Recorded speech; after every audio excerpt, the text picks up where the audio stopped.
Ito po ang offspring ng asil at darag.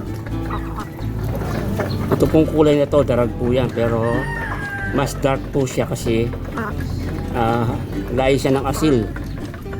Kasi ang kulay talaga ng asil ay black. Kaya mga kapatid po nito, mga black. At kukuha po ako ng isang kapatid nito, black.